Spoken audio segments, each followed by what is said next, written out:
नमस्कार मु प्रेमलता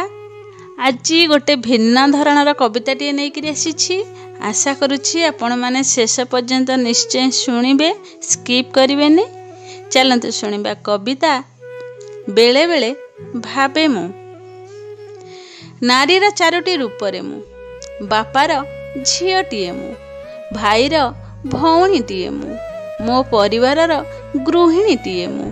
झीर माटीए मु धैर्यर पहाड़टीए मु समुद्रर अगभीर जलराशि मु वर्षार जलबिंदु मु अंधर आखिटीए मु पंगुर गोड़टीए मु असहायर सहाराटीए मु दीपर सलिताटीए मु अंधार घरे आलोकर शिखाटीए मु जलर विशुद्धता मु शांतिर पक्षीटीए मु सुखर आशाटीए मु आनंद उत्साह और आग्रहर शब्दटीए मु सबु करिपारिबार इच्छाटीए मु अग्निर तेज मु बरफर शीतलता मु लेखकर कागज कलम मु चित्रकरर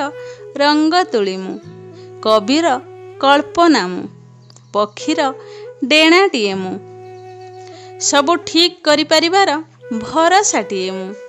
विराट गछर मूलटीए मु आशार उच्चतम शिखरटीए मु जीवन रास्तार बाटोईटीए मु मरुभूमिर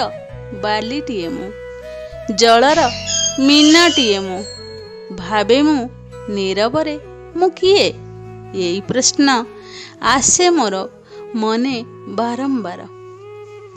यही सबु भावी मन को बुझेबा को प्रचेष्टा मात्र